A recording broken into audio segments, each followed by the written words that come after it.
Well, if you're with us last week, we're up here in northeast Lower Michigan doing a deer browse study. With me is Anna Metterling, who's with the Michigan United Conservation Club.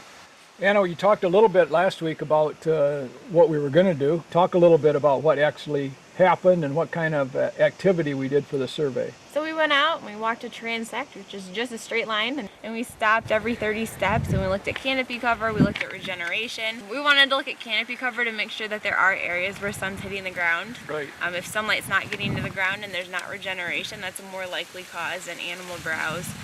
But this property had a lot of open canopy and very little regeneration. That tells you what? You got an open canopy but very little that regeneration. That goes back to pointing it to deer as being a culprit. Too many mouths to feed. And then we're also looking at the browse. So we're looking to see how many buds were nipped off. Was the plant stunted in its growth because deer have been repetitively mowing it down every year? In the droppings. Yep, we're counting pellets. There's a formula you can use to estimate deer density. It's a decent number to look at, but I would definitely recommend pairing it with a trail camera survey in the summer. So we were just one group out of what? We have 4 or 5 groups doing this same thing in different properties around this same area. You'll take that information and do what with it? I'll just run some data and show percentages and what the impacts are and the comparisons of regeneration to canopy cover. You'll have totals or bar graphs that show what the browse severities were in different areas. And let's say based on that data, we've got to open up the canopy, so we do some select cutting to open it up. How often should we redo this study in order to see whether we're having an impact on the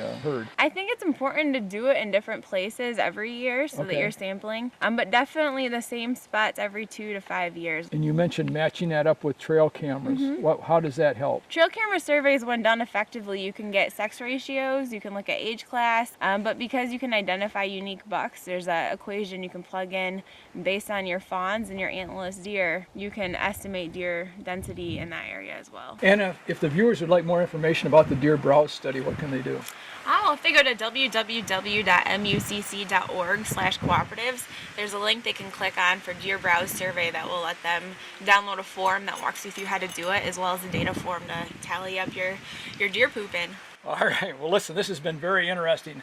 I walk through the woods all the time, but I never take the time to really look at it as close as we did today. Very interesting. Thanks a lot. You're welcome. Thanks for having me. For ABC 12 News, I'm Tom Wright from Williams Gun Sight Company. Back again next week.